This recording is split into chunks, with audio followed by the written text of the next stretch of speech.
Oddball. I'm Charlotte Wilder. That's Amin Elhassan. That's a leprechaun. Is a leprechaun. With a beer. With a beer. Oddball is presented by DraftKings. Stay tuned because you will hear more about DraftKings Pick 6 and all it has to offer throughout the show. DraftKings, the crown is yours. Hell yeah. Woo! Game 1. The Celtics won 107-89. I mean, never a doubt. Never a doubt.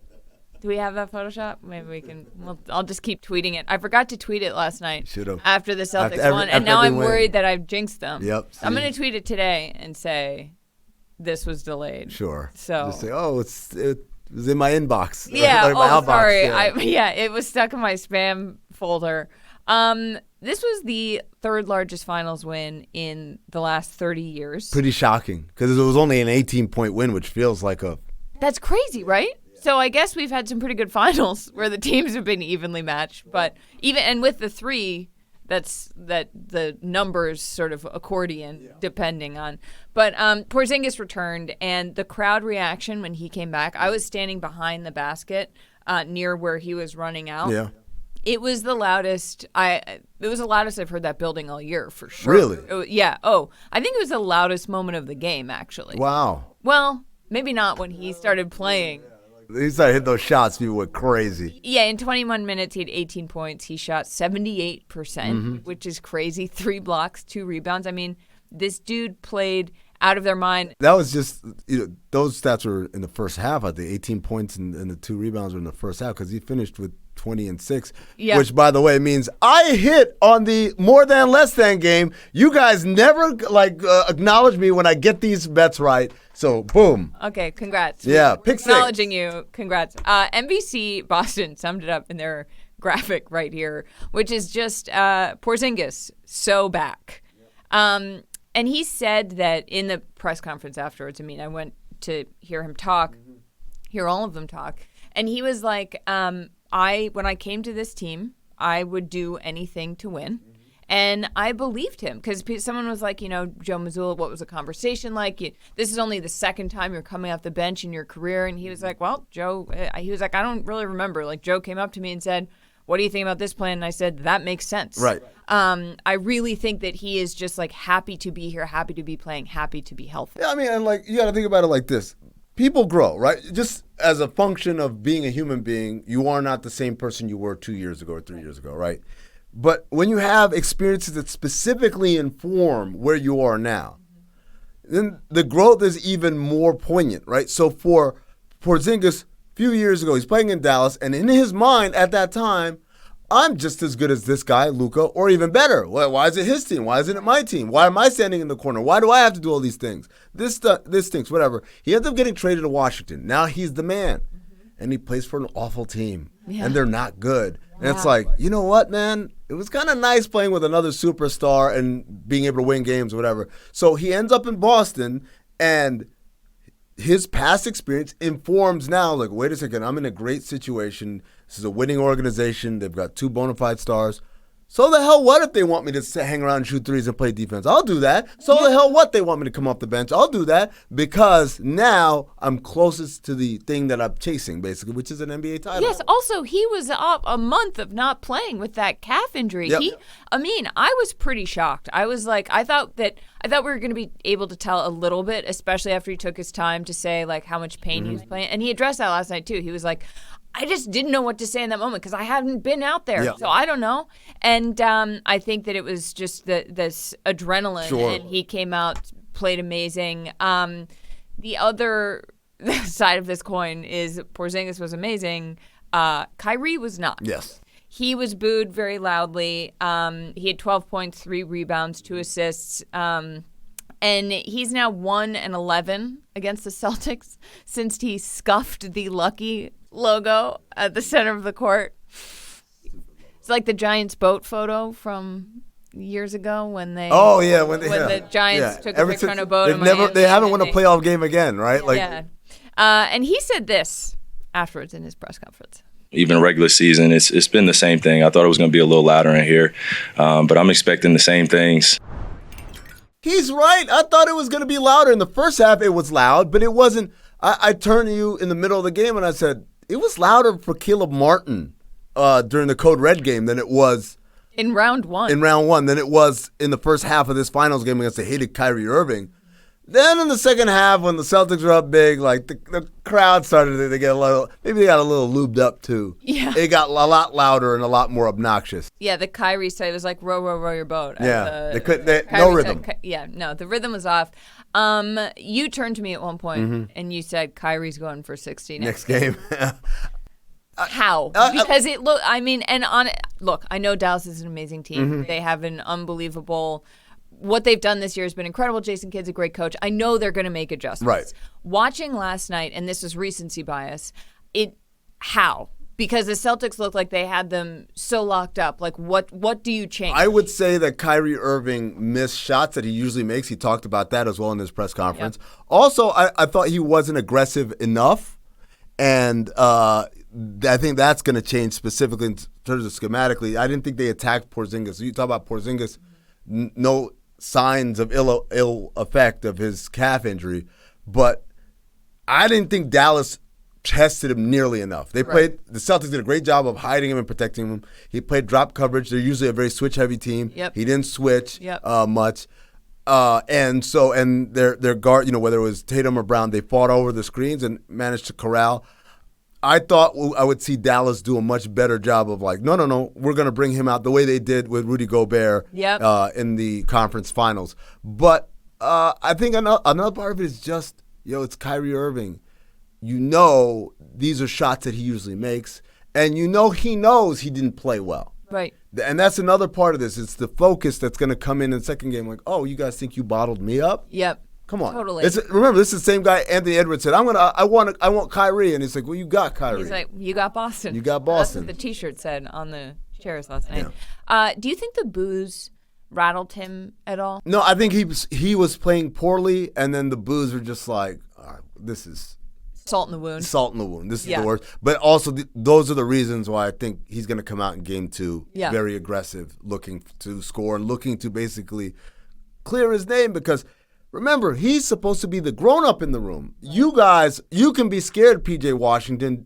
You could be scared, Jaden Hardy.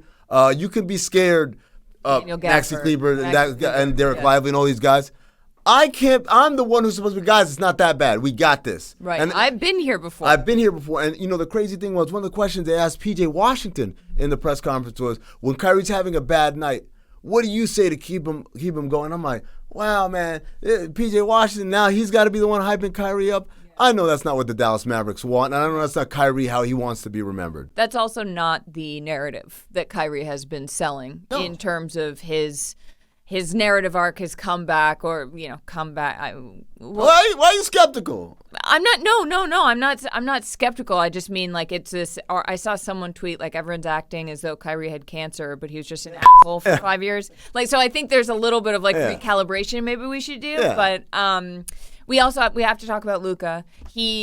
I thought was more. He had 30 points. He was more aggressive. He was also missing shots. Yeah, he normally missed. And he still had 30 points. Yeah, and people I know are going to go to he's 4 for 12 from three. I'm like, not so much the threes, so much as the stuff around the paint or layups. Yeah, or little floaters, short jumpers that he typically makes. He did not make. Yeah. More importantly, he had 4 turnovers and only 1 assist, and that's crazy. That's for a Luka. Crazy stat because it indicates the level of defense the Celtics were playing, not only on him, but in keeping everybody else at bay. Yeah. And the best version of the Mavericks that we saw in these playoffs had that ball moving. And it wasn't the Luka and Kyrie show. It was P.J. Washington. It was Derrick Jones Jr. Yeah. It was Hardy. It was all these guys. And last night they kind of reverted back to the Dallas Mavericks we've seen for the last few years, which is Luka save us. And yeah. I don't think that's the best version of them, and that's another adjustment. I think they're going to find a way to get that ball moving because they had 9 assists as a team. It's crazy because it did get tight there for a second, and in that moment when they came back, that ball was moving, the perimeter. Yep. They had it just firing on all cylinders. They were, and that's when I got a little nervous. Yep, she did get tight. I want to say this real quick. Luka was very, very ornery in the press conference afterwards. Can we see that? Does that give you guys confidence, though? Of course. You want me to say we have no confidence? What was different tonight? What did they do to get you guys off your front foot? Just like I said right now, we got to take those threes away. Any other questions for Luka? Oh, we're good. He reminds me of like one of my friend's little brothers, Yeah. but 5 years younger, not like 2 or 3 years, Yeah. like younger and not like used to the Get snacks out of my he room, wants. Luka! Yeah, Like that. but also like he's used to getting the snacks he wants, Yeah. and he didn't get the snacks that he wanted there. But I think that press conference is another thing that does, as a Celtics fan, make me think like, oh, okay, well, Luka's gonna come back pretty strong, because I was nervous there. Yeah, at moments last they night. also asked him about the atmosphere, and he was like, "It was all right." Like he definitely wasn't like phased at all. Yeah. But yes, as we talked about, the Celtics were up 29, and then I said in the first half, like, all they got to do is get it down to about 20 before halftime. They got to 21, and then the beginning of the third quarter was just me going, "It's 18, it's 16, Charlotte, Well, it's let's just 12." don't do it again. Let's just show everybody. It's an 8-point game right now. Luka Doncic just hit a 3-pointer from, I think Walton. Is that a place? Waltham. Waltham. You said you've been unfettered, unfazed. Yeah. How do you feel now? I think maybe a little nervous. I'm pretty nervous now. How much more nervous are you made by the fact that Kyrie really hasn't had a good game up to this point? Why are you doing this? Well, I'm just trying to get the pulse. Well, now the pulse is bad. Now there is no pulse. By the way, this is the middle of the third quarter. We still got another. Okay. All right. This is okay.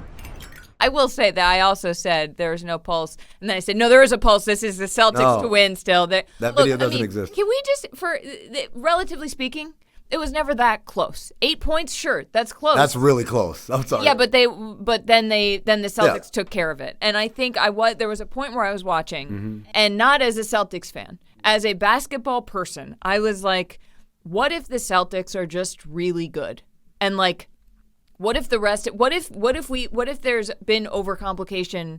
The way we're talking, I understand the Mavericks are also an amazing team. I'm not discounting that. The Celtics have been historic all season. I feel like there's such friction in people being like, well, but they're still not going to win. They had a cake. It's like, what if they're just really good? Right. Sure. But also, this is the NBA playoffs. And you can lose by 40 and you can lose by 4. They all count as one. It's not soccer where they aggregate the scores. Yep. And so if you're Dallas, your whole approach coming here was, we want to get the split. Mm-hmm. That's what we want to get out of here. You lost game 1. You got beat by a lot for most of it. Yeah. But guess what? Under Jason Kidd, we typically lose game 1s. Like them winning game 1 in the conference finals, everyone's like, whoa, who is this Dallas team? They're 4-1 in series after losing game 1s under Jason Kidd. Like, that's really impressive, right? When you think about it. And so when going into this next game, all they got to do is win that one and mission accomplished. They're still an incomplete on their grade card. So Boston could have won that game by 300 points. It still doesn't really mean anything. And then especially when you know, hey, one of our best players didn't have a great game. Yeah. Especially when you know the other guys in the first half of that game were kind of shell-shocked. And that's why cutting it down to 8 is really important, because it showed Dallas, when we play our basketball, this is a competitive series. We're not getting outclassed here. Okay, well, now I'm a little nervous again. Just kidding, I'm not. My emotions don't matter right now. Let's talk about Jaylen Brown. She's nervous. I don't know. That's because, according to Al Horford, one guy is to thank for letting the Mavericks not do anything more with that 8 points. Who's that?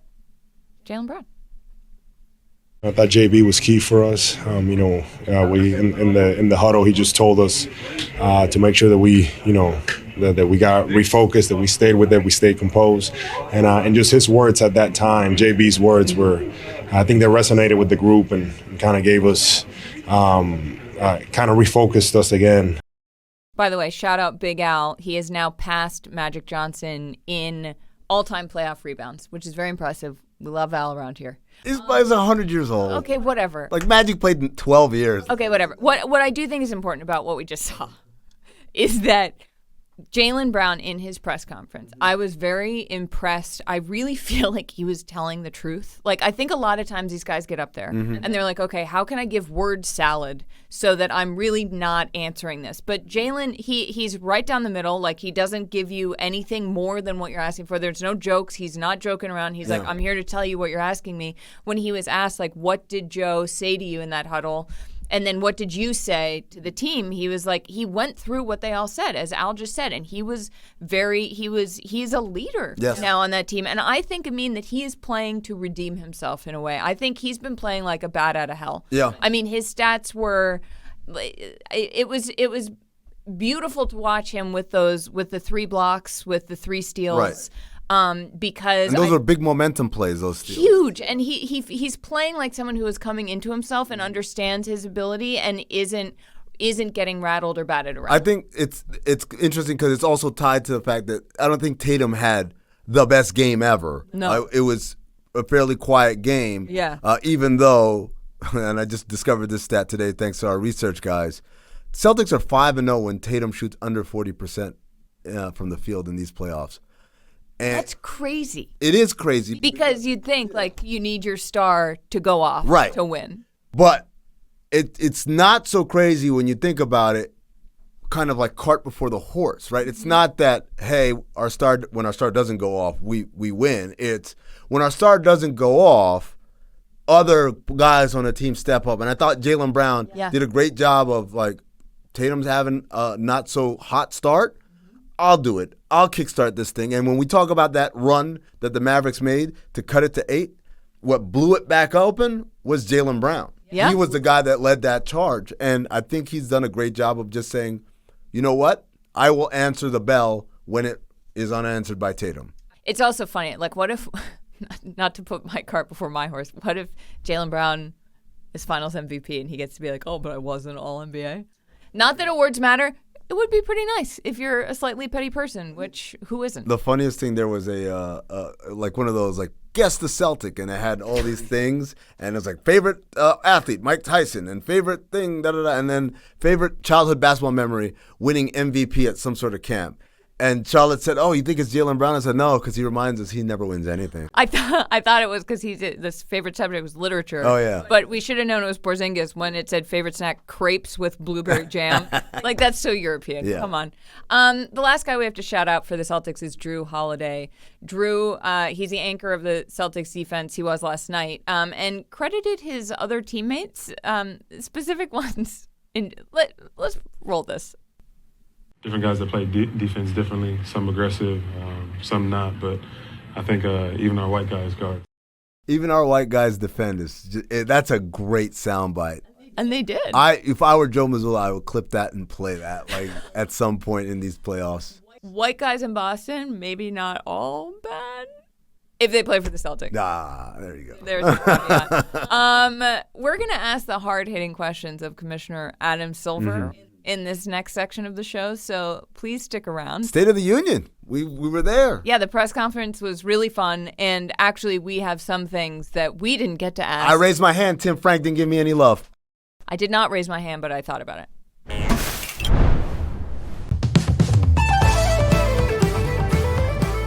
Welcome back to Oddball. Amin's doing an Irish jig, a very subdued one. You know what we didn't talk about yet? What's that? How Doris Burke became the first woman to call a men's professional championship. That's right, man. Shout out to Doris, good friend of mine. I love Doris. Yeah. Doris is so wonderful. She's as wonderful as you want her to be if you're not lucky enough to know her.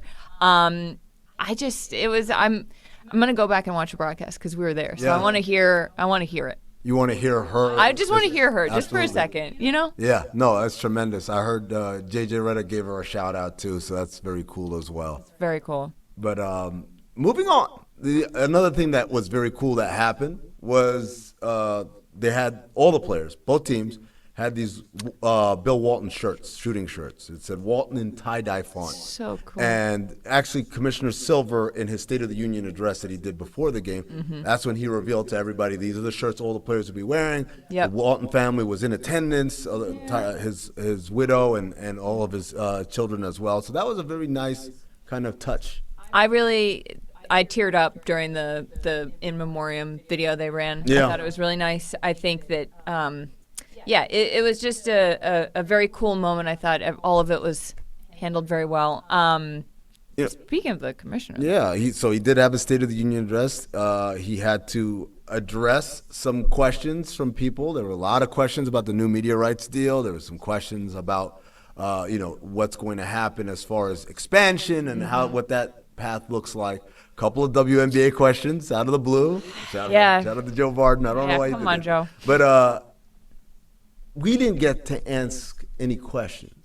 No, before Were you in the room? I don't even remember seeing you. I was standing, but and my back hurt, and you had a seat. Yeah. It's fine. You just got there first. You're not more special. Well, I mean, like I got my guy Tim Frank, who's the big wig over there. Yeah, I know Tim too. Well, I'm just saying, like, I said, Tim, like, hold me a seat. Got me a seat. I got there. Then I raised my hand. Tim wouldn't pick on me, so I was like, all right. What were you gonna ask? Well, I got a lot of questions. Before we get to your questions, I have a few questions too. What's that?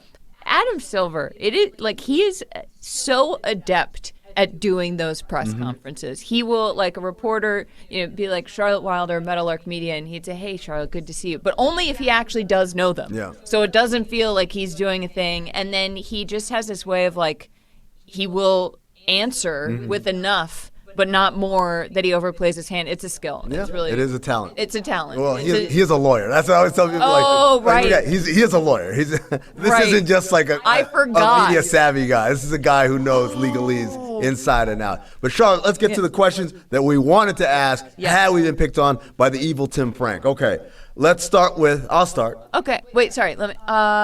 Yes. Third row left over here. Amin Elhassan, Meadowlark Media. Adam, how committed are we to not having the All-Star game in horrible cities anymore? He probably would have been like, well, pretty committed. The All-Star game sucks, too. I was pissed. All right. That would have been an honest answer. He wouldn't have said that. He's a liar. I would have said, okay, call me. Okay, yes, second row, two to the left. Hey, Adam, Charlotte Wilder, Meadowlark Media. Great to see you, too. What do you think of the casting of the show Clipped? Oh, that's And how dirty did they do our boy Steph Curry? Dak Prescott. That's what Zach Harper said. He's cast by Dak Prescott. I got another one. Okay. Adam, Amin Elhassan, Meadowlark Media. Have you seen The Acolyte? I'm liking it. I don't know why the reviews are so bad. Disney show? Yeah, it's a The Star Wars show. Yeah. Oh, right. Okay, ask me. Yes, Charlotte? Yes, Charlotte Wilder, Meadowlark Media. Great to see you too, Adam. Who has the NBA media rights? Who has the NBA media rights, Adam? And Adam, who has the NBA media rights? Adam, who has the NBA media rights? The NBA media rights, who has them? Adam, who's getting them? Who's getting the NBA And media is rights? inside the NBA. Is that done? Is it over? Also, who has the NBA media rights? You can tell Who us. does have them? Who's it? Have you heard of the NBA media rights? What are NBA media rights? Yeah, where do they go? And where do they come from? Where are the media lefts? Are media rights a person? Are corporations people? Adam, you're a lawyer. The most important thing, though, Amin, What's is that someone asked about the officiating. And Silver was like, well, if you come to Secaucus, to the Review Center where they have all of he was like, we have 16 screens, you can see it all, and you're all invited. Come watch a game there. Because he was like, it's really hard when you have all these angles. Mr. Commissioner, I accept your invitation. I would be honored to come watch a game in Secaucus, New Jersey, and have all those screens and pretend that I'm a referee. Can we play a little quick game of who's lying? Because Adam, I don't think you guys have that open of a policy. It's one of those things where it's like, hey, why don't you guys drop over somebody for dinner? You don't really mean it. You're just saying that because it sounds nice. Instead of playing a game of who's lying, let's just call Mr. Silver's bluff and see. I'm ready to go. All right. Well, we got 30 seconds left in the show, Charlotte. Game 2 Sunday. What do you expect? I expect the Mavs to come out and try to punch the Celtics in the face the way the Celtics tried to punch them in the face, but I think the Celtics are going to win. I already said Kyrie's going to have 60, so put that on wax right now. Who's going to win? Dallas. I think Dallas ties it up. I think this is the game where, like, okay, we now know what the finals feel like. Now we can go out there and play comfortably, and I think they're going to tie this thing up. Well, you know what I mean? What's up? Time will tell. No!